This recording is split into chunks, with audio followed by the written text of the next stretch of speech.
Mahazo vahana ny fidorohana zava-mahadomelona indrindra eo amin'ireo tanora amin'izao fotoana izao. Saika ny ankizy eo amin'ny 12 taona na 12 taona eo amin'izao fotoana izao dia manandrana azy ireny avokoa. Noho izany tsy vitan'olo tokana ny fanentanana amin'ny fiadiana azy ireny. Mila ny fanampiany rehetra araka izany ireo ratsa-mangaika sy fikambanana samihafa.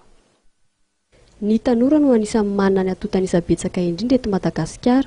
Tao tanatin'ny vanim-potoanan'ny krizy izao dia maro ireo tanora ny voasariky ny fidorohana zava-mahadomelina.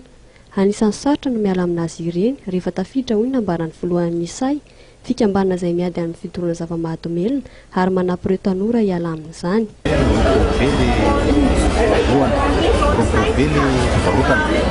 Zay moa tsy mikely soka zany satria zany manay antso afo zany hoe fanadina andraikitry ny tsirairay atomboka hatramin'ny aotrano indrindra ray aman-dreny amin'izao vakansa zao manaovana antso hoe mba haro maso tsara ny ankizy be ireo endrika isy zava-mahadomelina amin'izao fotoana. Raha tsy teny fotsiny any amin'ny hoe efa misy manao endrika chocolat izy zao, misy manao endrika bonbon ndraiky izy zao, zay hoentina mitapahana an'ireny ankizy ireny zany.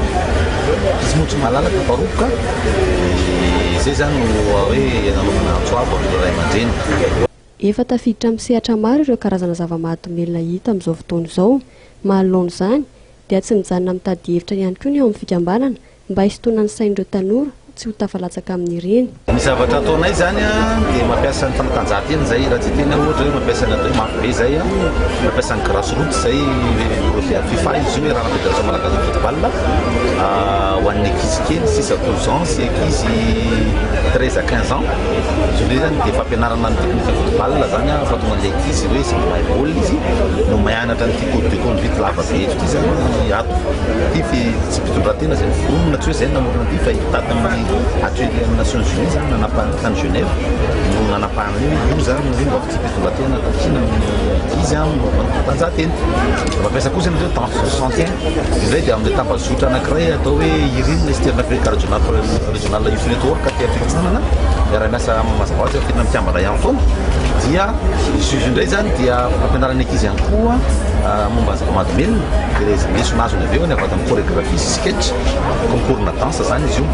Anisan'ny mahatonga ny tanora ho roboka amin'ny fandraisana zava-mahadomelina hoy nambaran'ny filohan'ny say ny fahitana firoboroboan'ny fivarotana azy ireny izay hita tena mahazo vahana amin'izao fotoana izao. Ka mba hiadiana aminazy ireny dia hisy ny hetsika fanantanana miampy fanabeazana mahakasika ny fidorohana zava-mahadomelina karakarain'ny fikambanana ka ny 24 aogositra izao dia ho an'ny Tamatavy.